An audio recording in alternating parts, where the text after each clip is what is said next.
I'd like to introduce Steve Esser. Most of you probably know Steve. Steve's going to tell us what's new at the Master's Program. Thank you, Jim. I'd like to extend my greetings from Bob Shank. My partner wasn't able to be here tonight. He's in Memphis. We have a master's group in Memphis that started last year from a pastor who graduated in Houston, and he's leading a group of men there. So we are alive and well in Memphis. I wanted to just share with you, I was reading in John, the book of John, and chapter 17, a familiar verse to all of us. It was the last night before Christ's crucifixion. And the last thing, one of the last things he did with his disciples and his followers was to pray a prayer of intercession for those men. And in that prayer, he prayed to the Father on the night before his crucifixion for not only his disciples, but really for all believers who would ultimately form the church. And that's you and I in this room. And in that prayer, he prays for their protection, he prays for their sanctification, for the unity of the believers, and also for their ultimate glorification.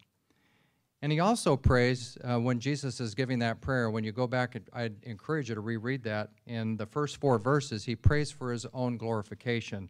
And one verse in there that really sticks with me, and I'm sure you've all read this and is familiar with you, in verse 4, he says, I have glorified thee on earth by completing the work you have called me to do. At the age of 33, Jesus finished his work here on this earth. And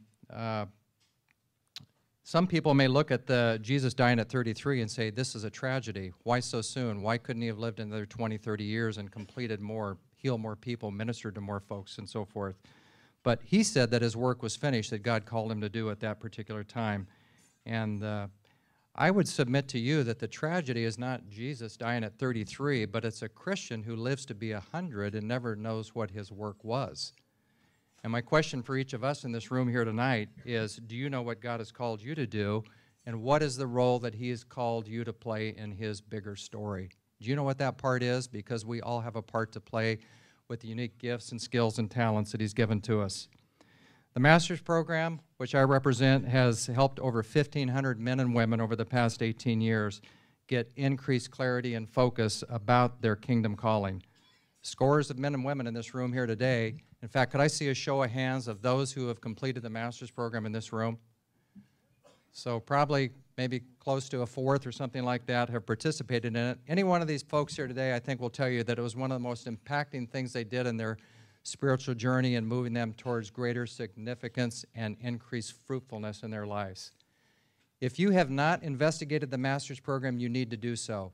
On September the 9th, if you look in page 4 of your little handout, we're having a 90-minute introductory briefing at the Pacific Club right over by the John Wayne Airport, where you can have a breakfast and hear from Bob as to the impact of the program and how it would be beneficial for you. And any one of these folks that raise their hand, I would encourage you just to ask them, how did it move you forward in your spiritual growth? Thank you very much.